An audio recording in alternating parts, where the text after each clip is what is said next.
Welcome back. Turning to From the Farm. The Farm Bill is bogged down in Washington over whether Southern or Corn Belt crops get more price supports, but the focus was on conservation this week. Our ag reporter Sue Ellis is joining us in studio and breaks it down. Good morning. Good morning to you.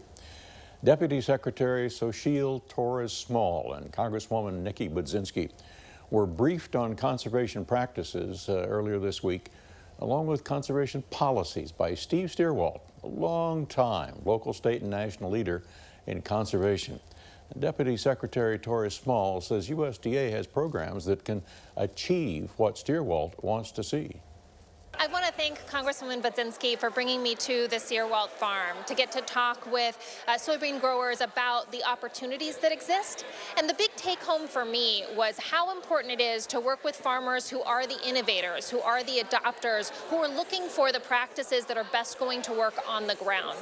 And so USDA programs like the Partnership for Climate Smart Commodities, which is practice-based, or the investments through the Inflation Reduction Act, which funds specific practices through NRCS, is a crucial part of the work of conservation and also farms that can be successful long into the future.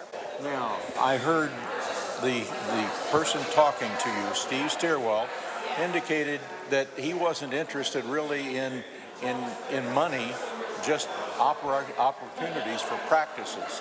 What does that say to you then? Secretary Vilsack has a clear vision when it comes to making sure that we can support small and medium-sized farms as well as larger farms.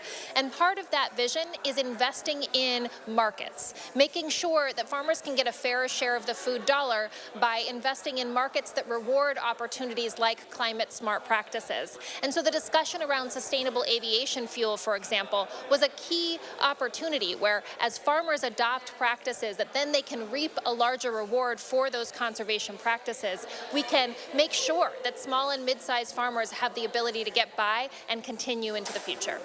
Representative Budzinski said she's been supporting strong conservation incentives for farmers, just what Steve Stierwalt said was needed. But what we heard today was from Steve and the STAR program, what they're doing to kind of make the case to farmers as to why they should be adopting more of these practices.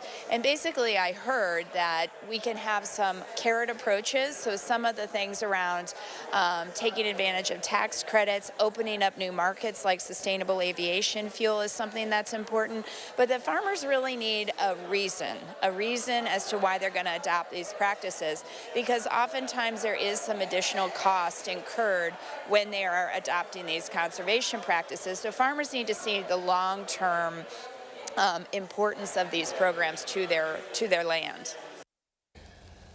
Visit to the Stierwalt farm by Congresswoman Budzinski and Deputy Secretary Torres-Small was assembled by the governmental affairs staff of the Illinois Soybean Association as part of their Farm Bill initiatives.